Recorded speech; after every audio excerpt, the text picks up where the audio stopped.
Alors en fait, par rapport à la résistance, comprise comme ça, donc non comme quelque chose d'héroïque, d'exceptionnel, mais tout bêtement comme un amour de la vie, quoi, comme la décision de vivre.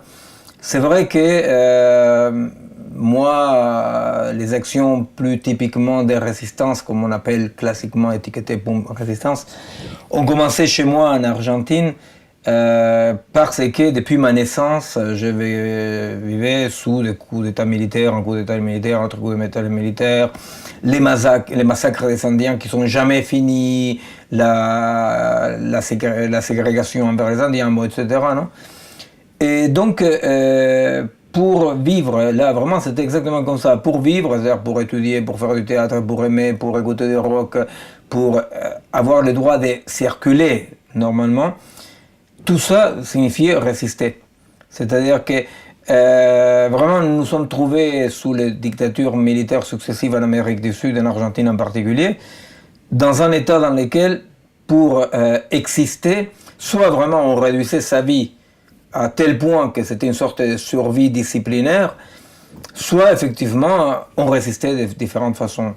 Alors il y avait des façons culturelles, syndicales, artistiques et militaires. Moi, j'ai fait plusieurs choses, c'est-à-dire que j'ai enseigné dans des bidonvilles, comme j'étais assez avancé en médecine, j'ai travaillé dans un dispensaire, et après, à partir d'un moment, comme j'ai pensé qu'il fallait résister militairement, j'ai entré dans les groupes de résistance armée.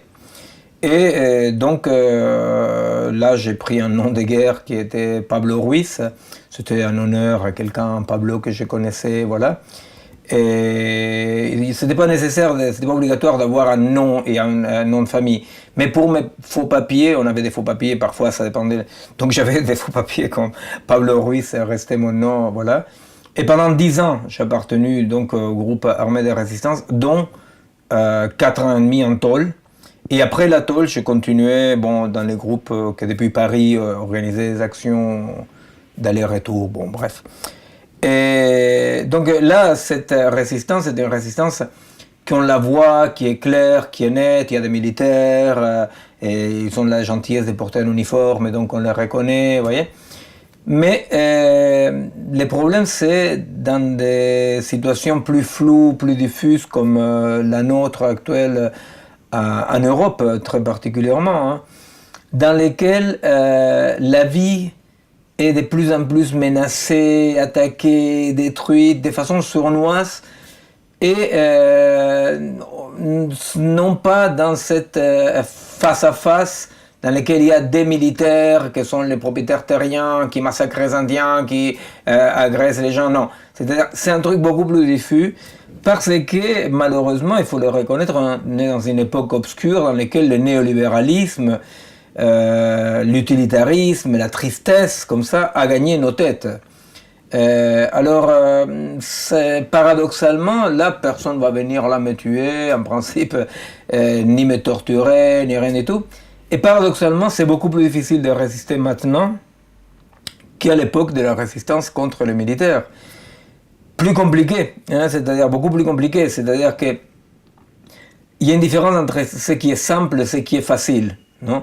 Alors, la résistance aux militaires était simple dans le sens que c'était évident, même si c'était très difficile à faire.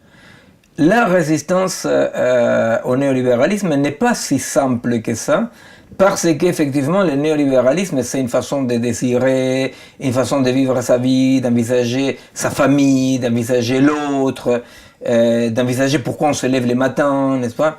Donc, on est dans une société comme ça morbide, dans laquelle la mort, les désirs est écrasé, on n'arrive plus à penser qu'en termes de bénéfices économiques, l'éducation nationale et l'éducation tout court, elle est contaminée d'utilitarisme, on veut enseigner aux enfants que des compétences utiles, comme ça, n'est-ce pas?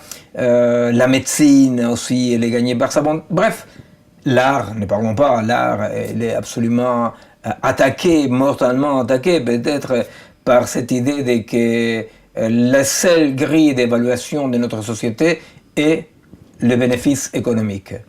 Ça, c'est mortifère, c'est terrible, et à la fois, Bien sûr qu'il y a le Fonds monétaire international, qu'il y a la banque, mais il n'y a pas deux bancs. Il n'y a pas deux bancs.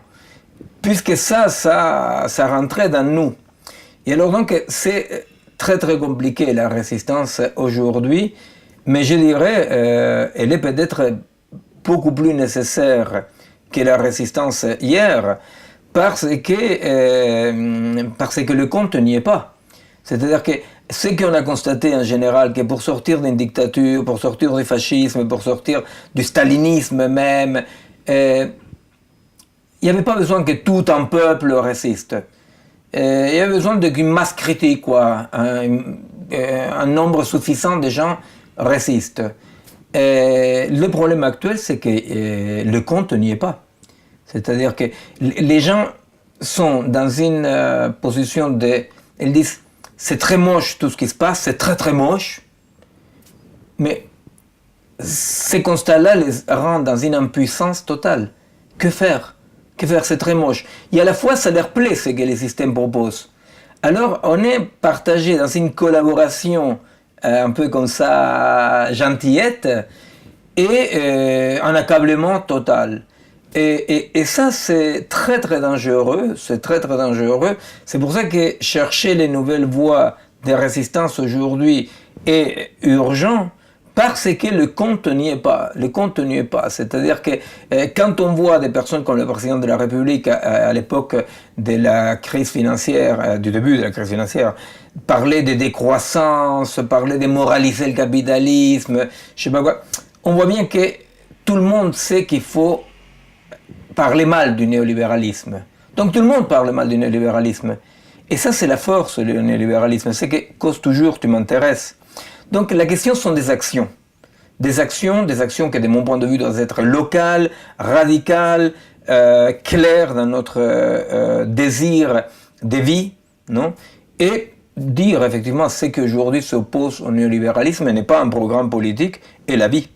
La vie. Il faut défendre la vie qui est attaquée par ce régime comme ça, cet état de choses, non?